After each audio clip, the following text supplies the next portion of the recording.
Hello friends, আমি আশিস। শুরু করছি আজকের প্রথম ভিডিও। তো এখন আমরা মূলত যে বিষয়টা নিয়ে কথা বলবো সেটা হচ্ছে বুমেরাং সিনেমাটাকে নিয়ে।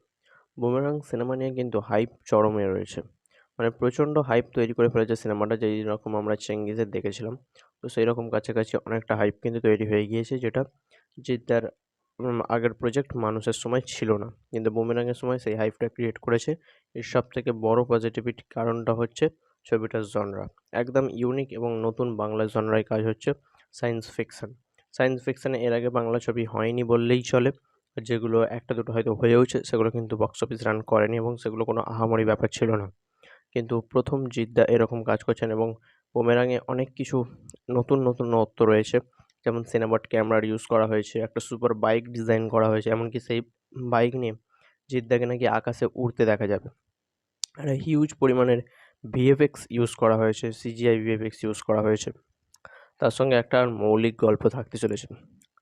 বেশ ১-২ দিন আগেই যখন 'তেরি বাতোঁ মে উলঝা জিয়া' এই যে হিন্দি সিনেমাটা আসছিল শাহিদ কাপুর এবং কৃতি সাননের। তো তাদের প্রজেক্টেও অনেকটা এআই এবং সায়েন্স ফিকশন এর ওপরে যাওয়ার জন্য, রোবোটিক ব্যাপারে যাওয়ার জন্য অনেকে বলছিল হয়তো বুমেরাং এর থেকেই কপি হবে বা এর মতোই হবে, যেহেতু এটা আগে এসে যাচ্ছে।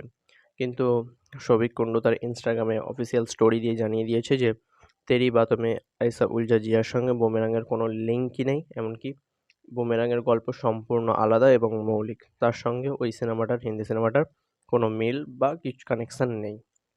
তো এর মাধ্যমে তো আমরা বুঝতেই পেরে গিয়েছি যে বুমেরাং একদম ফ্রেশ কনটেন্ট। বাংলায় ১ম বার সায়েন্স ফিকশন ইউজ করা হচ্ছে, তবে এতটা বড় স্কেলে, এবং সিনেমাটার বাজেটও কিন্তু হিউজ হতে চলেছে। কারণ আলাদা লেভেলের ভিএফএক্স, সুপার বাইকের ডিজাইন, সেটা আকাশে ওড়ানো, সিনেমাট ক্যামেরা দিয়ে শুট করা, এভরিথিং। এবং কি বস্কো সিজার কিন্তু এইখানে গানের কোরিওগ্রাফার হিসেবে রয়েছে, যে বলিউডের বস্কো সিজার। তার রিসেন্টলি কাজ আপনি দেখে নিন। ফাইটারের ডান্স মুভ ছিল তার। আরও এক্সেট্রা, সে বহু কাজ করেছে বস্কো সিজার। এরকম একটা বড় লেভেলের কোরিওগ্রাফারকে বাংলায় এনে করানো। সঙ্গে কিন্তু জিৎ রুক্মিণী মৈত্র জুটিটাও সবার পছন্দের হয়েছে। এবং কোথাও গিয়ে যেন মনে হচ্ছে বুমেরাং কিন্তু বাংলার একটা ২০২৪ সালে one of the best box office হতে চলেছে। কারণ বেশ সব দিক থেকেই কিন্তু জিৎদা এবারে 100% দিচ্ছেন এবং ১ নম্বর জিনিসগুলো সব দিক থেকে রাখছেন। এবং এটা যেহেতু একটু মাল্টিপ্লেক্স ওরিয়েন্টেড ছবি, কিন্তু আমার মনে হয় বেশিই হবে। হয়তো গ্রাম বাংলাকেও জিৎদা একসঙ্গে যেহেতু অনেকদিন টানেন, তো গ্রাম বাংলারও কানেকশন এখানে থাকবে। হয়তো কিছু অ্যাকশন মাসি মোমেন্টও থাকবে, যেখানে গ্রাম বাংলাও মজা পাবে। বাট আমার মনে হচ্ছে যেন এটা একটু বেশি পরিমাণ মাল্টিপ্লেক্স ওরিয়েন্টেড ছবি হতে চলেছে।